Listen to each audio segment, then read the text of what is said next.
अहंकारी रावणाचा अहंकार शंकराने म्हणजे शिवाने कसा मोडला त्या संदर्भातील कथा आणि त्या संदर्भातील असलेली शिल्पे यांचा आज आपण आढावा घेणार आहोत।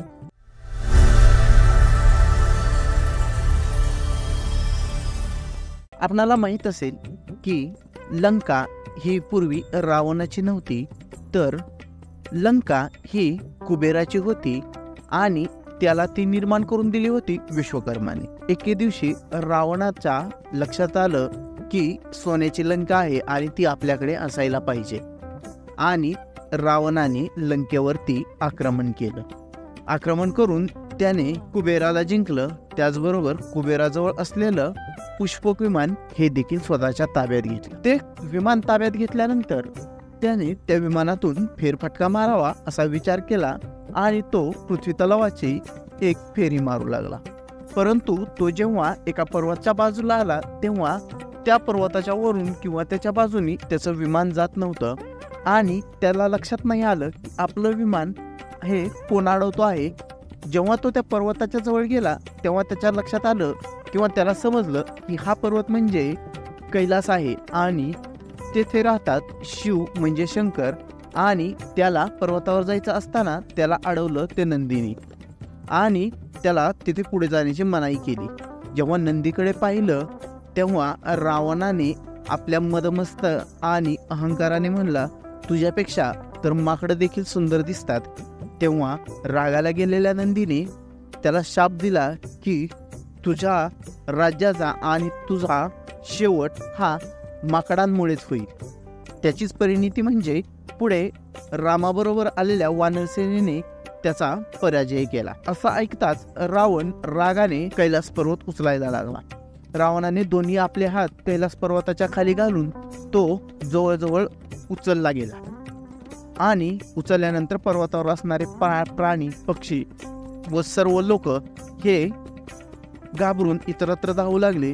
पार्वती देखील घाबरून शिवाला चिकटून बसली, परंतु शिवाला माहिती होते म्हणजे शंकराला माहिती होते की हा रावण आहे आणि हा काय करू शकतो आणि हा काय करण्यासाठी आलेला आहे। तेव्हा शंकराने आपल्या उजव्या पायाचं फक्त अंगठा थोडासा खाली दाबला आणि त्या दाबाने किंवा त्या ताकदीने कैलास तर खालीच आला, परंतु कैलासाच्या आतमध्ये रावणाचे दोन्ही हात अडकले आणि रावण असह्य वेदनेने किंचाळी फोडू लागला आणि त्या वेदनेतून रावणाच्या तोंडातून जे काव्य बाहेर पडलं त्याला आपण शिवतांडव स्तोत्र म्हणतो।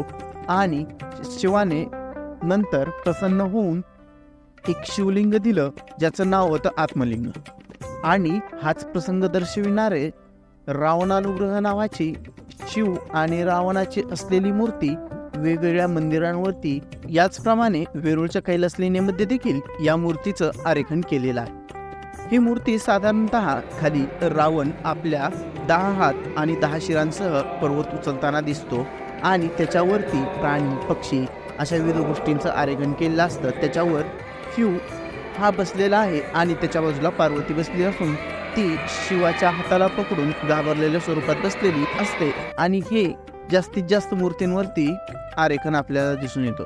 आपण जर विशेष उल्लेख पाहायचा झाला रावणानुग्रहाची विशेष मूर्ती जर आपणाला पाहायची म्हटली तर ती आपणाला होयसाळेश्वर मंदिर हळेबीडू या ठिकाणी बाहेरील भिंतीवर कोरलेली आपणाला दिसते। यामध्ये आपणाला रावणाची 5 तोंडे या ठिकाणी दिसतात, त्याचबरोबर त्याची 20 हात देखील आहे। त्यातील काही हातांनी पर्वतवर उचललेला आहे, एका हातामध्ये तलवार आहे, दुसऱ्या हातामध्ये आपल्याला या ठिकाणी ढाल दिसते आणि तलवार तो म्यानातून बाहेर काढतानाच या ठिकाणी अंकन केलेलं आहे।